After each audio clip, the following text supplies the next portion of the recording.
Hello, I'm Santeri. I'm very new to conlanging and linguistics in general. This is one of my first conlangs, and this is based on my upcoming fantasy webcomic that I'm working on, Raventhorn Academy, which is about a magic school. I will post more details on my Tumblr when there is more details in existence. It's not canon, so I won't mention it for the rest of the video, but linguistically speaking, this was originally an evolution of Finnish language. That's enough. Let's get into the meat of the video, where I am no longer Santeri. This is unprecedented. No one has ever made physical contact with Xanthius before. No one will believe me. I'll be ruined if anyone ever finds out about this. I'll be labeled as crazy. How do you talk to aliens anyway?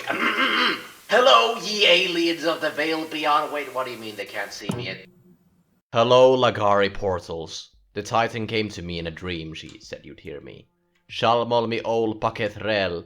I am the cleric Paketh. This is a magic broadcast from the world Fey. The world you would call 5307999Q. Since higher forces stop visitors from beyond the great abyss of Memtan Fey, Xantheos Al, the Mother Titan, has generously decided to give you a glimpse in our language and culture. Dead but dreaming, the great mountain appeared to me as the goddess of all creation, and chose me, a dwarf with lowly vocal cords, to narrate this message so that you would understand. Her language, the language of the gods, was so impossible. Infinite phonemes with infinite contrived meaning. Each single vocalization could be between the number 6 and all the poetry ever made. Entire words and sentences accurately describe the eldritch and infinite. Still, the Titan spoke her language with the mortal Kerosh, and together they built languages over time. The mortals identified a set of base phonemes that the gods mutate to create new ideas. Those are the alphabet we know today, the 29 Feyan runes. Eventually that evolved into Gagdaom-Lelosh, magical tongue literally. The modern Feyan language still taught to young witches at Raventhorn Academy today. But modern Feyan's a functional tongue, and I'm told you don't really care about that. No, today I'll be talking about the dialect of it, not too common with today's witches. It's sometimes being called the Elder Tongue, or Elemental Feyan, but it's usually called Gagdaom-Lelosh, the Feyan word for obnoxious tongue, a popular dialect among purist witches in those ancient times. Back then, it was thought to be more closely in tune with magic because it revolves around the 6 elements: air, fire, earth, water, light, and dark. Although by today's standards, that's practically bloodletting. Let's start with the phonology of Gagdaom-Lelosh. The consonants in this language are ra, va, la, ma, na, ng, fa, sa, tha, za, sha, sha, hya, ha, fa, pa, ba, ta, da, ka, ra. Stress usually falls on the first syllable, except when a word is conjugated, in which case stress falls on the first suffix. All nouns and verbs decline into one of the 6 elements. Each element is pronounced differently, reflecting how in witchcraft each element has its own magical domain. The only exception is the name of the Titan, which is all 6 elements at once, and has to be repeated 6 times, once per element. The air vowels are a, e, u, o. The fire vowels are a, e, u, o. The earth vowels are a, e, u, ö. The water vowels are a, e, u, ö. The light vowels are a, e, u, o. The dark vowels are a, e, u, o. Here's the alphabet.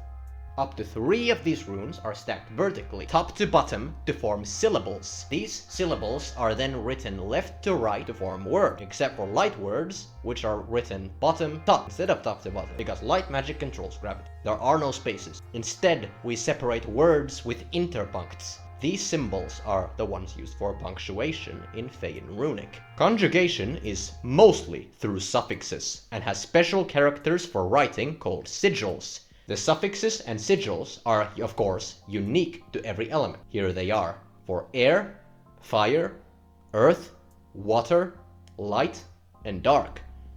Nouns inflect onto these 9 cases plus nominative. Genitive, accusative, partitive, locative, proximative, essive, translative, instructive, and vocative case. Locative and proximative case also conjugate further into past, present, or future tense. More on that later.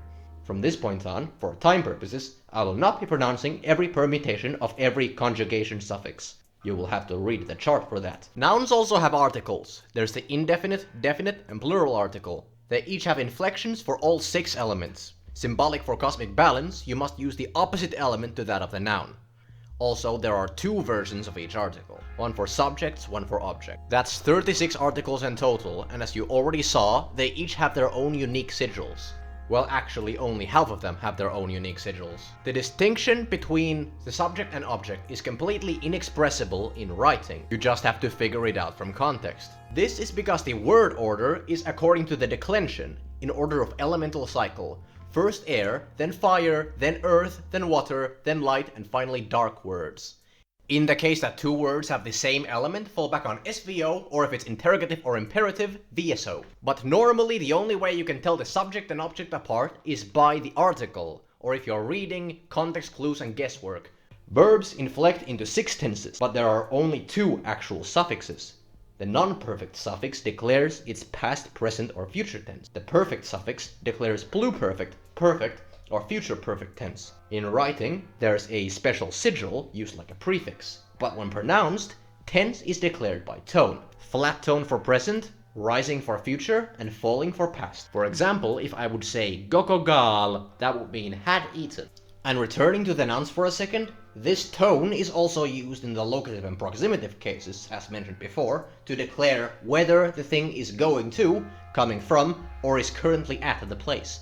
Verbs also inflect into 5 participles: active present, active past, passive present, passive past, and denial, 4 moods: conditional, imperative, interrogative, and passive, and 2 infinitives: agent infinitive, event infinitive, plus the agent nominalization. Pronouns also have inflection for every possible element. If the pronoun is the direct object, it must agree with the direct object's element and vice versa.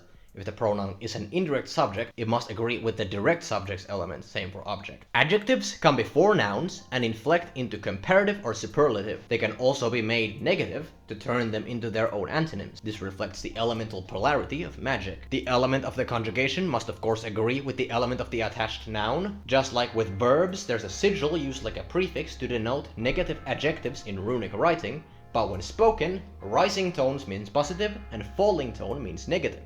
As with ordinary modern Feyan, there are honorifics. In our culture, we traditionally use regular old nouns as names for things. As a result, we had to use honorifics to declare, I'm talking about a person, not an actual dandelion growing in the woods. By default, you use the formal tone.